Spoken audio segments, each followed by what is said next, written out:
রাস্তায় ঢেলে দিয়ে বুক পেতে পুলিশকে বলেছিল গুলি করেন।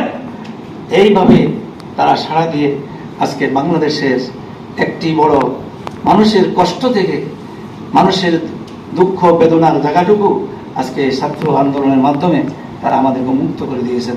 তাদের জন্য দোয়া করি, আল্লাহ যারা এই দুনিয়াতে এই আন্দোলনের মাধ্যমে শহীদ হয়ে গেছে, আল্লাহ তাআলা যেন তাদেরকে শহীদ হিসেবে কবুল করেন, তাদের শহীদের নজরানা যেন আল্লাহ তাআলা কবুল করেন। তো প্রিয় ভাইরা, আমরা আজকে ওরকম কোনো প্রেস কনফারেন্স না, শুধুমাত্র মনের বড় আবেগ যে আজকে আপনাদেরকে একসাথে নিয়ে বসবো আর আপনাদেরকে নিয়ে একসাথে এখানে একটু খাবার দাবার খেয়ে আমরা এখান থেকে বিদায় নেব। এর মধ্যে আমাদের অনেক সাংবাদিক কেউ নাই, এই সময়ের মধ্যে কেউ চলেও গেছে, নামদামা সবারটা মুখস্থ নেই। অনেক সাংবাদিক, হ্যাঁ, কে না আমাদের সাংবাদিক আমিন ভাই, জালাল ভাই বা আরো এরকম যারা আছেন, হ্যাঁ, সহ বেশ কিছু সাংবাদিক এই সময়ের মধ্যেই তারা দুনিয়াতে বিদায় হয়ে গেছে। আমাদের সাংবাদিক আমিনুল হক সাহেব 17 সালের, হ্যাঁ, সেটাও 7ই আগস্ট আমিন ভাই দুনিয়াতে বিদায় নিয়েছেন।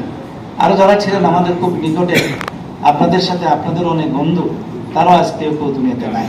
আমরা তাদের জন্য দোয়া করি, তারা অনেক জান প্রাণ দিয়ে সাংবাদিকতার জগতে তারা অনেক, হ্যাঁ, আমাদের সামনে দৃষ্টান্ত স্থাপন করেছেন। আল্লাহ যেন তাদেরকেও জান্নাতের সর্বোচ্চ মাধ্যম যেন আল্লাহ তাদের দান করেন। প্রিয় ভাইরা, আমাদের প্র্যাকটিক্যালি কি হয়েছে এটা আমার চাইতেও আপনাদের কাছে পরিষ্কার।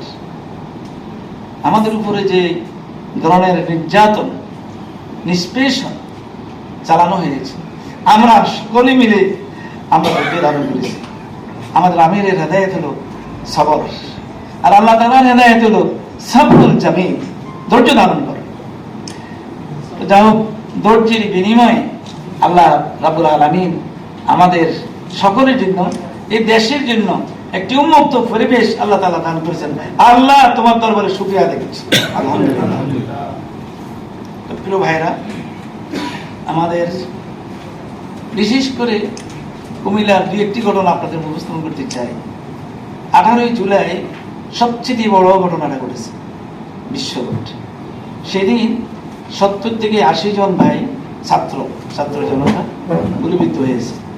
তারা যারা গিয়েছিলেন তো আপনাদের অনেক রিপোর্টে আছে, কুমিল্লা 500 বিশিষ্ট হাসপাতালে তারা ভর্তি ছিল। আনাটা তাদের ছাত্রদের মাধ্যমে শুনতে পেরেছি, খুব কষ্ট করে তাদেরকে এনেছে, কোনো অ্যাম্বুলেন্স সেখানে যায় না, কেউ যাইতে রাজি হয় না। তো যাই হোক, তাদের হায়াত ছিল, তারা যেভাবে কষ্ট করে এখানে আইয়া আশ্রয় নিচ্ছে বা চিকিৎসা নিয়েছে। তো সেসব ভাইয়েরা এখনো কেউ অসুস্থ। আমি শুধু অনেকদিন পরে, 5ই আগস্টের কয়েকদিন পরে, ইতিমধ্যে আমাদের মাঝে উপস্থিত হয়েছেন বাংলাদেশ জামাত ইসলামীর কুমিল্লা দক্ষিণ জেলার সম্মানিত আমির অ্যাডভোকেট মোহাম্মদ শাহজাহান। তো শাহজাহান ভাই আপনার সাথে পরিচিত হলেন। তো প্রিয় ভাইরা, আমরা আশা করতেছি এই 10টার মধ্যেই শেষ না করলে তো রাইত হয়ে যাবে। তো এই জন্য আমরা কথা লম্বাও করতে পারবো না, আপনাদেরও কথা সবাই শুনতে পারবো না, মুক্ত চলিত কথা শুনবো। আমি টমাস সেন্টারে গেলাম। টমাস সেন্টারে গিয়ে একজন ছাত্রের 9ম শ্রেণীতে পড়ে, দেবিদ্যার বাড়ি, দেবিদ্যার হাই স্কুলের ছাত্র। তো শুনলাম এখানে টমাস সেন্টারে ভর্তি আছে, দেখতে গেলাম। বিস্তারিত বলবো না, দিয়ে দেখি যে অবস্থায় দেখলাম, হ্যাঁ, আপনারা দেখলে হয়তো আপনাদের চোখে পানি আসত। তার মা, তার বোন পাশে, আমরা ঢুকতে পারতেছি না, বাচ্চারা এভাবে ঘুরে যাচ্ছে, অর্থাৎ তার এই দিক দিয়ে বুলেট ঢুকছে, আর এইভাবে তার প্রস্রাব পায়খানা সবটা, হ্যাঁ, নিয়ে গুলিটা বের হয়ে গেছে। তো তার মা বলতেছে বুলেটটা লম্বা, হ্যাঁ, সত্য মিথ্যা আল্লাহ ভালো জানে, কোথা থেকে আসলে এই ছেলেটা। মা বলতেছে 2টা বিল বাকি, সাথে সাথে আমি 2টা বিল পেমেন্ট দিতে চাইলাম। তো আমাদের সমন্বয় করা তার মাধ্যমে ফোন করলেন যে না, এটা আপনার দেওয়া যাবে না, আর্মিরা দেবে। তো যাই হোক, শেষ পর্যন্ত আর্মিরা আসছেন, ডাক্তার আসছেন, অ্যাম্বুলেন্স নিয়ে আসছেন, তাদেরকে পরে ছেলেটাকে নিয়ে গেছেন ঢাকা সিএমএইচে। ওই মুহূর্তে ছিলাম না, আমি দেখেছি যে বর্ণনা আপনাদের সাথে। তো এইভাবে অনেক ঘটনা আপনাদের পত্রিকার পাতায় আপনারা লিখেছেন, মানে আপনারা সরাসরি সচ্ছলে দেখেছেন যে এটা কার বিরুদ্ধে যুদ্ধ, কার স্বার্থে যুদ্ধ। বিশাল একটা যুদ্ধ 5ই আগস্ট পর্যন্ত হয়ে গেল। তো প্রিয় ভাইয়েরা, আমরা আমাদের সংগঠনের একটি দফা আছে সমাজ কল্যাণমূলক কাজ, যেখানে মানুষের সমস্যা আছে সেখানে আমরা গিয়ে পৌঁছার চেষ্টা করি।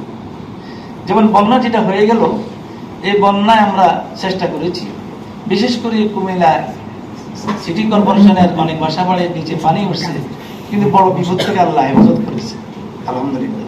কিন্তু নদীর ওই পারে দিয়ে ভাঙাতে আমাদের আদর্শ সদর উপজেলার আমরা তো ইউনিয়ন সবটা পুরা পানিতে ভেসে গেছে।